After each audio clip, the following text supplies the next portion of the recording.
Kibele Kroşe kanalına hoş geldiniz arkadaşlar. Yine çok güzel bir projeyle karşınızdayım. Tamamen kafeslerden ve zincirlerden oluşan bir şal projesi. Arkadaşlar ben angora ip kullandım ama sizler tabii ki dilediğiniz türden iplerle bu şalınızı yapabilirsiniz. Yine bakın ben uzun püsküller kullandım. Sizler kısa püskül de kullanabilirsiniz. Hiç püskül kullanmayabilirsiniz. Bu tamamen sizin tercihinize kalmış. Bakın hemen şöyle bir dönerek detaylarını da göstermek istiyorum size. Çok güzel bir şal arkadaşlar. Bakın tekrar göstereyim. Angora iple yapıldığı için de ayrıca sıcak tutan bir şal. Şöyle bir tekrar göstereyim size. Şimdi arkadaşlar ben lafı çok uzatmak istemiyorum ve çabucak şalımızın yapımına geçmek istiyorum ama başlamadan önce kanalıma ücretsiz abone olur, videomu beğenir, bir de yorum bırakırsanız çok mutlu olurum. Hazırsak haydi başlayalım. Şimdi öncelikle bir iplerimi göstermek istiyorum arkadaşlar size. Ben bu şal için angora ip kullandım. Yalnız bu angora iplerin biri sade, diğeri ise simli arkadaşlar. Şimdi şalımız 60 adet kafesten oluşuyor. Başlangıç için 60 adet kafes yapacağız. Daha sonra bu kafeslerimizin boyunu istediğimiz kadar uzatacağız. Benim yaptığım kafesler kadar yapabileceğiniz gibi, benim yaptığım uzunluk kadar yapabileceğiniz gibi daha uzun yahut daha kısa yapabilirsiniz. Yalnız arkadaşlar lütfen 60 adet kafesle başlayın. Şimdi kafes kısmını simsiz ipimizle yapacağız. Ve ben bunun için 3 numara tığ kullanacağım kafesler için arkadaşlar. Çünkü bu kafeslerin küçük olması gerekiyor. İkili trabzanlar kullanarak yapacağız. Şayet sizin eliniz eğer gevşekse arkadaşlar 2,5 numara tığları tercih edin lütfen. Benim elim bir tık sıkı olduğu için ben 3 numara tığla kafeslerimi yapacağım.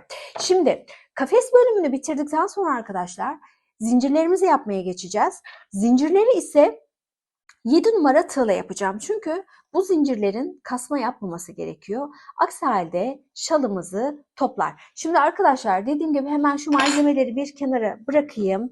60 adet kafese ihtiyacımız var bizim ilk etapta. Bunun için de ben 186 adet zincir çekeceğim. Hemen bakın arkadaşlar ilk zincirimi çekiyorum ve bunu kilit zinciri olarak kullanacağımdan 186 adet zincirime dahil etmiyorum. Şimdi arkadaşlar saymaya başlıyorum. 1, 2, 3, 4, 183, 184, 185, 186. Şimdi arkadaşlar zincir sayınızı şaşırdığınız zaman hiç sıkıntı yapmayın. Gerekirse fazla çekin. Daha sonradan 60 adet zincirinizi yaptıktan sonra şu uç kısmından kesmek suretiyle zincirlerinizi çıkarabilirsiniz. Hatta bakın arkadaşlar şöyle birkaç tane fazla zincir çekip size bir göstermek istiyorum. Onu da bir öğrenmiş oluruz birlikte. Şimdi arkadaşlar bakın zincirlerimin şu şekilde bir düz kısımları var, bir de ters kısımları var. Şayet göremiyorsanız arkadaşlar direkt zincirlerinizin içine de batabilirsiniz. Hiç sıkıntı değil. Ama eğer mümkünse bakın zincirlerinizin şu ters kısmında şu şekilde tek başına duran ipler var. Bu iplere batmak suretiyle zincirlerimizi yapacağız. Ama dediğim gibi eğer yapmakta zorlanırsanız direkt zincirlerinizin içerisine de batabilirsiniz. Hiç sıkıntı değil. Bakın arkadaşlar şimdi 6 adet zincir sayıp 7.'nin içerisine ikili trabzan yapacağız. Bakın 1, 2, 3, 4, 5, 6. zincirim ve ters çeviriyorum. Şurada tığımın üzerine bir adet ilmek alıp 7. zincirin içerisine batıyorum ve ikili trabzanımı yapıyorum. Ardından 2 adet zincir çekiyoruz arkadaşlar. Tığımızın üzerine ip alıp bakın yine 2 adet zincir atlıyorum ve üçüncünün içerisine batarak ikili trabzanımı yapıyorum. Hemen yine 2 adet zincir çekiyorum arkadaşlar ve tığımın üzerine ip alarak bakın 1-2 zincir atladım. Üçüncünün içerisine batıyorum. Bir adet ilmek alıyorum ve ilk 2 ilmeği birlikte, sonraki 2 ilmeği yine birlikte çekerek bakın kutucuklarımı yapıyorum. Bir tane daha yapalım arkadaşlar. 2 adet zincir çekiyoruz. Tığımızın üzerine ip alıyoruz. Bakın 1-2 zincir atlıyorum. Üçüncünün içerisine geçip bir adet ilmek alıyorum. Ardından ilk 2 ilmeği birlikte, sonraki 2 ilmeği yine birlikte çekerek kutucuğumu oluşturuyorum. Her trabzan, ikili trabzanınızı yaptıktan sonra 2 adet zincir çekmeyi unutmayın arkadaşlar. Ardından tığınızın üzerine bir adet ilmek alıp 2 adet zincir atlayıp üçüncünün içerisine batıp bir adet ilmek alın. Ardından arkadaşlar ilk 2 ilmeği birlikte, sonraki 2 ilmeği yine birlikte çekerek bakın ikili trabzanınızı yapın. Bakın kutucuklarımız oluşmaya başladı. Bu şekilde sıranın sonuna kadar devam edelim arkadaşlar.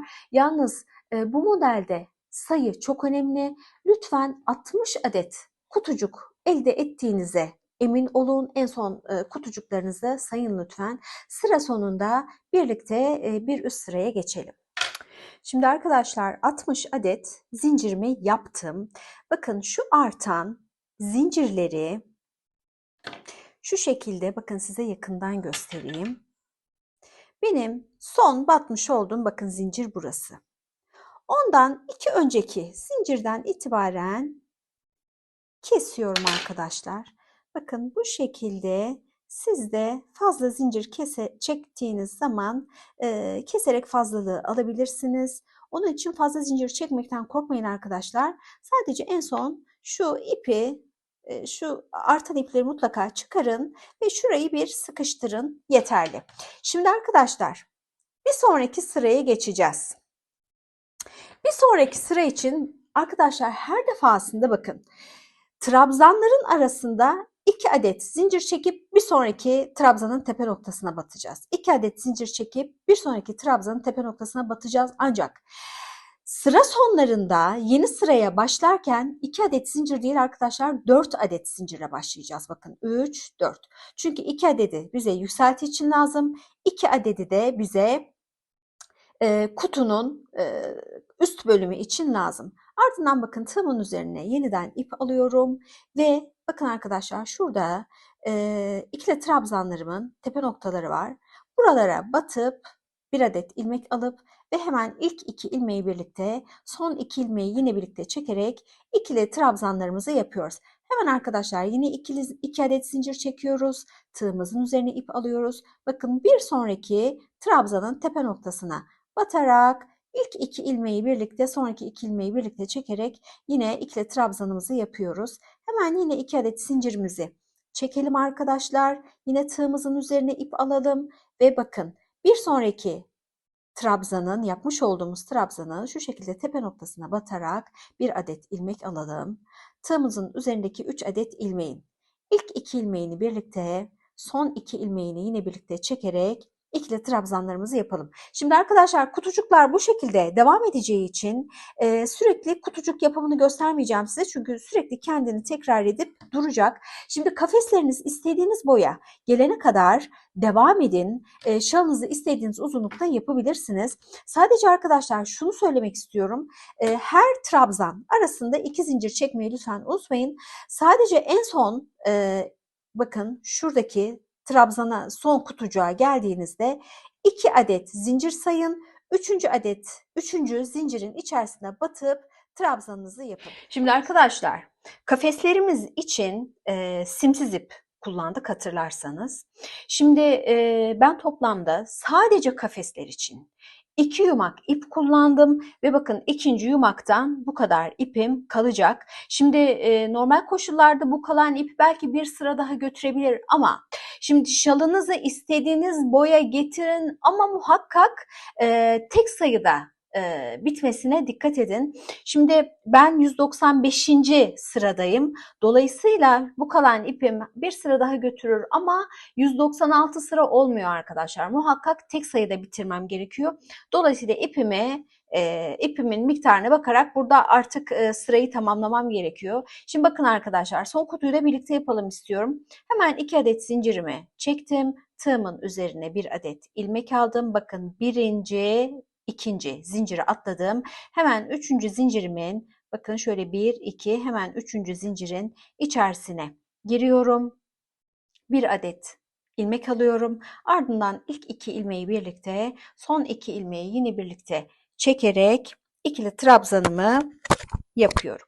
Şimdi arkadaşlar bir adet de zincir çekerek artık ipimizi kesebiliriz. Ben hemen bir makasıma bakmak istiyorum arkadaşlar. Makasımı almayı unutmuşum çünkü her zamanki gibi. Neyse bunu ben daha sonra keserim arkadaşlar. Hatta şöyle bile yapabiliriz. Şöyle bu defalık bu şekilde keseyim arkadaşlar. Makasımı yanıma almamışım çünkü. Siz de sıranızı bu şekilde tamamlayabilirsiniz. Şimdi dediğim gibi şalınız istediğiniz boya gelene kadar örün ama muhakkak sıra sayısı tek sayı olsun. Çünkü modelimiz bu şekilde ilerliyor. Şimdi arkadaşlar, artık bizim simsiz ipimizle işimiz bitti. Simli ipimize başlayacağız. Bakın bunun için tığ numaramı değişiyorum. Ben bütün kafesleri 3 numara tığla yapmıştım. Şayet sizlerin eli gevşek ise lütfen 2,5 numara tığ kullanın. Benim elim bir tık sıkı olduğu için 3 numara tığ kullandım.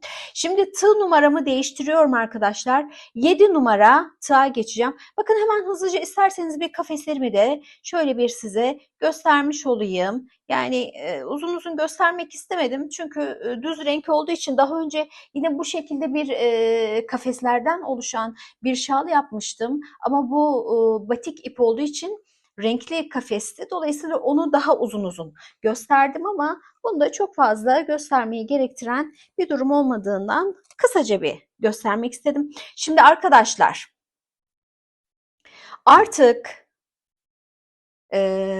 simli ip kısmına geçeceğiz. Burada ben 7 numara tığa geçeceğim. Sizler de lütfen bu aşamada tığ numaranızı muhakkak büyütün. Aksi halde şalınız kasma yapar. Zincir çekeceğiz çünkü zincirleriniz kasma yapar. Şimdi bakın arkadaşlar. İlk alt sıradaki ilk kafesimizin içerisine tığımızı geçiriyoruz. Ardından bakın ipinizi bir miktar şu şekilde uzun bırakın arkadaşlar ki sökülme yapmasın. Bakın hemen buradan bir adet şu şekilde ip alıyorum. Hiçbir şey yapmadım arkadaşlar. Tığımı geçirdim kafesin içerisine. Ardından sadece ip aldım, yukarı çıkardım. Bakın hemen ardından bakın bir sonraki kafese geçiyorum. Ve ipimi alttan yürütüyorum arkadaşlar. Bakın yumağımdaki ipten bu şekilde bir adet ilmek alıyorum. Ve tığımdaki ipten bakın geçirmek suretiyle bir adet zincir oluşturuyorum. Hemen bir sonraki kafese geçin arkadaşlar. Buradan da bir adet ip alarak aldığınız ipi tığınızdan kaydırmak suretiyle bir nevi zincir oluşturun. Bakın iki kafes, bakın birinci kafeste başladım. İkinci kafese geçip zincir yaptım. Üçüncü kafese geçip zincir yaptım. Şimdi ne yapacağım arkadaşlar? Bir kafes yukarı çıkacağım. Bakın yukarı çıktım. Tığımı geçirdim. Hemen buradan bakın zincir oluşturdum. Hemen bu defa sola doğru sola 2 yapıyorum arkadaşlar. Bakın birinci kafese girdim. Bir zincir yaptım. İkinci kafese girdim. Yine bir adet zincir yaptım. Şimdi yukarı çıkıyorum arkadaşlar. Bakın alttan ip aldım ve tığımdaki ipten geçirerek zincir yaptım. Yukarı çıktıktan sonra bu defa 2 sağ yapıyorum arkadaşlar. Bakın birinci sağ yaptım, bir zincir yapmak suretiyle. Sonra hemen bir sonraki kafese atladım. Yine bir adet bakın zincir yaptım. 2 sağ yaptıktan sonra yine bir yukarı. Şimdi arkadaşlar model şu şekilde ilerleyecek. Alttan ipinizi geçirdiniz ilk kafesten. 2 sağ yaptınız, bir yukarı yaptınız. 2 sol yaptınız, 1 yukarı yaptınız. 2 sağ yaptınız, 1 yukarı, 2 sol, 1 yukarı. Bu şekilde devam edeceksiniz arkadaşlar. En son son sıraya geldiğimizde tekrar görüşeceğiz. Bu defa bir yan tarafa geçeceğiz. Şimdi arkadaşlar son sıraya kadar bakın geldim. Şöyle bir göstereyim size. Bakın desenimiz bu şekilde oluyor. Şimdi arkadaşlar hemen son sırayı birlikte yapalım istiyorum. Bakın hemen yukarıya çıkıyorum. Elimden geldiğince yavaş yapacağım arkadaşlar görebilmeniz için. Bakın son sıradan bir önceki sırada sola doğru dönüşümü tamamladım. Hemen bir üst kutuya geçtim. Bakın zincir aldım hemen, pardon ip aldım, hemen ilmeğimin içerisinden geçirerek zincir oluşturdum. Ardından ne yapıyorduk arkadaşlar? 2 adet yana doğru yapıyorduk. Şimdi bu şekilde bakın sıramızı tamamladık. Bir sonraki sıraya geçeceğiz arkadaşlar. Şimdi bir yukarı çıktık, 2 yan yaptık. Şimdi 3 yan yapacağız arkadaşlar. 1, 2, gösterebiliyorum değil mi? Bakın 2, şöyle 3 yan yaptık. Ardından bu defa aşağıya gidiyoruz arkadaşlar. Bir aşağı yaptık. Dilerseniz örgünüzü çevirebilirsiniz. Bakın bir alta gittik. Ardından yine 2 yan yaptık. Bu defa 2 sola doğru gidiyoruz. Bir saniye arkadaşlar, şöyle iple, simli ip biraz böyle birbirinden ayrıldı. Şurayı bir tekrardan düzelteyim. Evet. Şimdi bakın arkadaşlar. 2 yan 3 yan yapmıştım. Hemen alta doğru bakın bir tane zincir aşağı gittim. Şimdi 2 adet sola doğru gidiyorum. Bakın 1, 2. Şimdi bir tane aşağıya iniyorum. Bir kutu aşağıya iniyorum. Bu defa 2 tane 2 kutu sağa gidiyorum. Önce birinci kutuya bir zincir yapıyorum. Ardından diğer kutuya atlayıp bir zincir yapıyorum. Ardından yine bir tane aşağıya iniyoruz. Bu şekilde devam edeceğiz arkadaşlar. Şimdi yukarıdan aşağıya doğru gelmek bana ters geliyor. Ben daha sonra örgümü çevirip yine aşağıdan yukarı doğru gideceğim. Bu şekilde bana ters geldi arkadaşlar. Dilerseniz tabii ki siz de çevirebilirsiniz. Şimdi arkadaşlar 2 adet yumak bitirdiğimi söylemiştim kutucukları yaparken. Yalnız kaç santim olduğunu söylemeyi unuttum. Dediğim gibi boy olarak 195 sıra kutucuk yaptım arkadaşlar. 195 sıra kafes yaptım. 2 yumak ipimin tamamını bitirdim. Bu da 151 santime, yani 1,5 metreden 1 santim fazlaya denk geldi. Şimdi arkadaşlar bir hususu daha belirtmem gerekiyor. Lütfen bakın, bu aşamalara kadar hiçbir şekilde örgümüzü ütülemedik. Zincir işlemini de bitirdikten sonra en son ütüleme yapacağız. Bu konuda da bilgi vereyim dedim arkadaşlar. Şimdi tüm kafeslerimizi, tüm kutularımızı gösterdiğim şekilde zincirlerimizle örüp geri gelelim. Zincir işlemelerimizi bakın arkadaşlar tamamladım.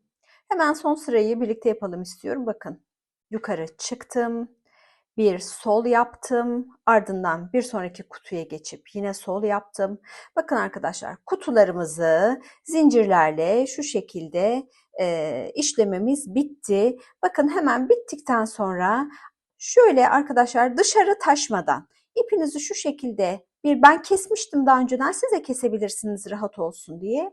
Bakın hemen şu şekilde bir adet zincir çekin ve ardından bakın burayı sıkıştırarak tamamlayın.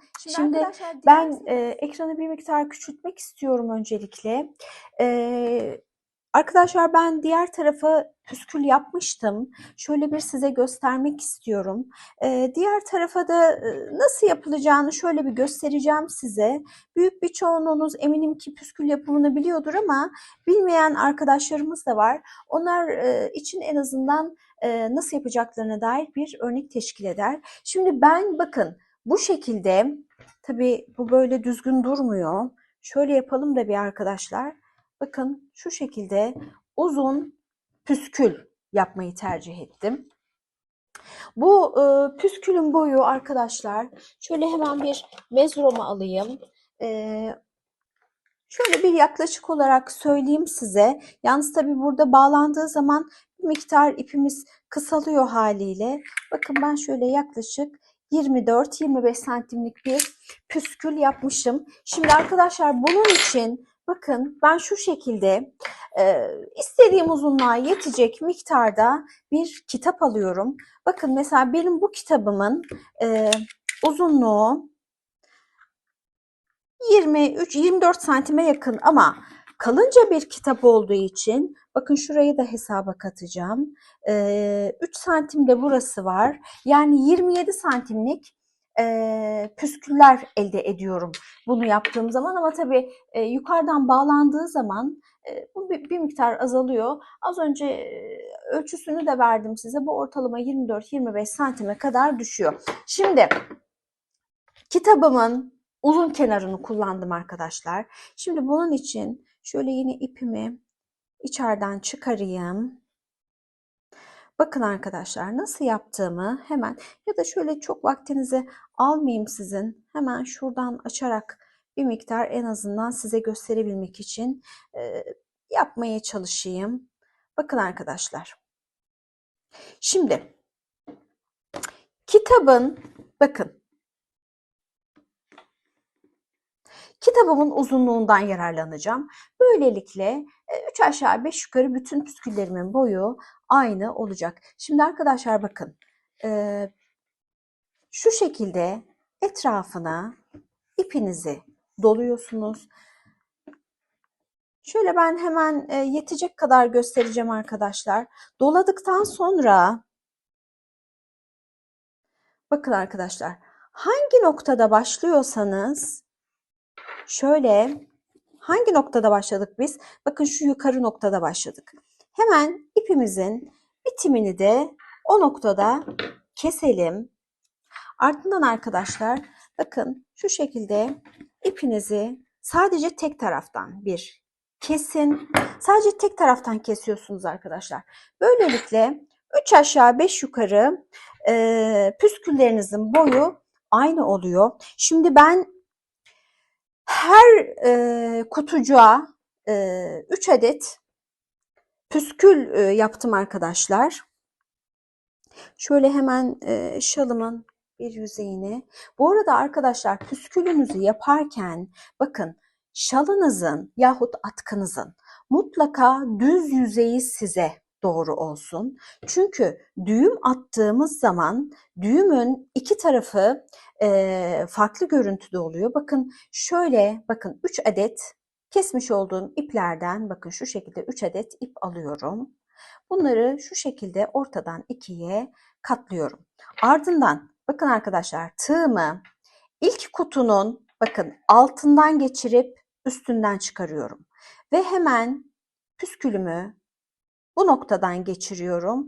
Artık bu aşamadan sonra tığımı bırakabilirim. Çünkü parmaklarımla düğüm atacağım. Bakın arkadaşlar çıkardıktan sonra bakın parmaklarınızı şu şekilde geçirin ve püskülün ucunu ipinizin uç tarafını şu şekilde getirerek düğümünüzü atın. Bakın arkadaşlar bir yüzeyi düz yüzeyinin düğüm attığınız zaman düz yüzey bu şekilde görünüyor. Bakın ters yüzey daha farklı görünüyor. Dolayısıyla düğümlerinizi attığınızda atkınızın püskülünüzü yaparken atkınızın düz yüzeyinin size bakmasına muhakkak dikkat edin. Bakın tekrar bir tane daha yapalım. Zaten çok az ip kesmiştim. Bakın yine 3 adet ip ucuca getirdim. Orta noktasını buldum. Şimdi arkadaşlar bakın bir sonraki kutucuğa giriyorum. Bakın tığımı altından geçirip içinden çıkarıyorum. Ve hemen bu iplerimin orta noktasını bakın buradan geçiriyorum. Tığımla işim bitti. Şimdi arkadaşlar bakın parmaklarımdan yardım alacağım. İpimi alıp bakın bu şekilde geçiriyorum. Bakın bu şekilde olacak arkadaşlar. Şimdi ben yoğun bir püskül istedim bu şalda. Dolayısıyla her kutuya gördüğünüz gibi püskül yaptım. Sizler her kutuya tabii ki yapmak zorunda değilsiniz.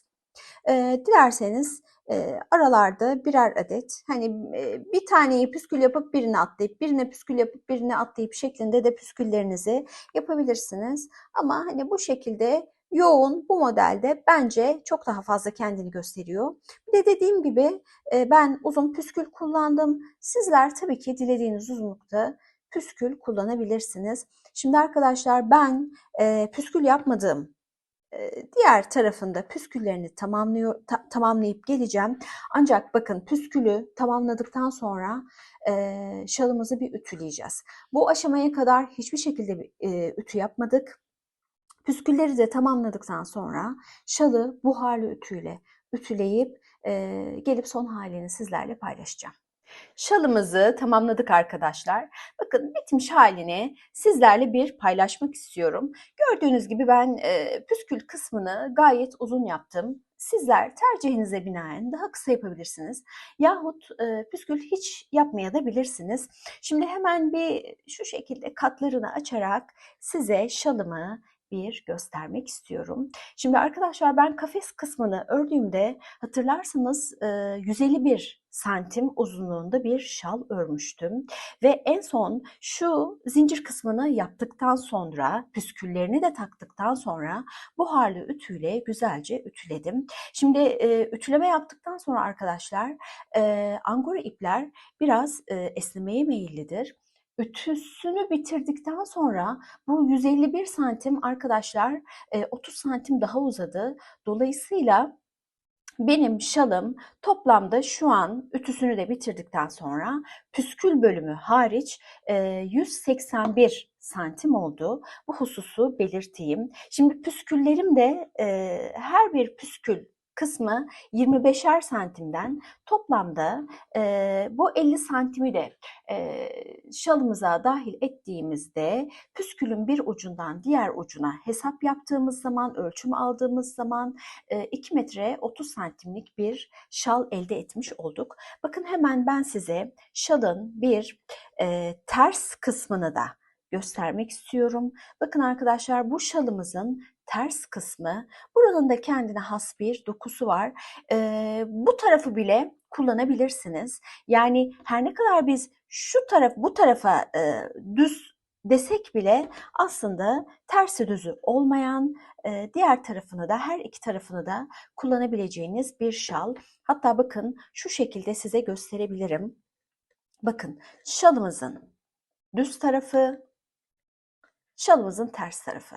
Gördüğünüz gibi ters tarafını bile gayet rahatlıkla kullanabileceğiniz, yani çift yön olarak kullanabileceğiniz çok güzel bir şal. Dediğim gibi sizler istediğiniz türden ipler yapabilirsiniz ama ben angora iple yaptım ve inanın arkadaşlar bu soğuk günlerde sıcacık tutuyor. Bir de her ne kadar şal olarak örsek de biz bunu uzunluğu itibariyle çok rahat bir kaşkol atkı olarak da kullanabilirsiniz. Bakın hemen tekrar şöyle bir son halini püskülleriyle göstereyim size. Şimdi arkadaşlar umarım faydalı bir video olmuştur. Yapacak olanlara şimdiden kolaylıklar diliyorum. Videomu beğenip yorum yapmayı ve de kanalıma ücretsiz abone olmayı lütfen unutmayın. Herhangi bir sorunuz varsa şayet açıklamalar bölümünden sorabilirsiniz. Memnuniyetle cevaplarım. Bir sonraki videoya kadar. Hoşça kalın.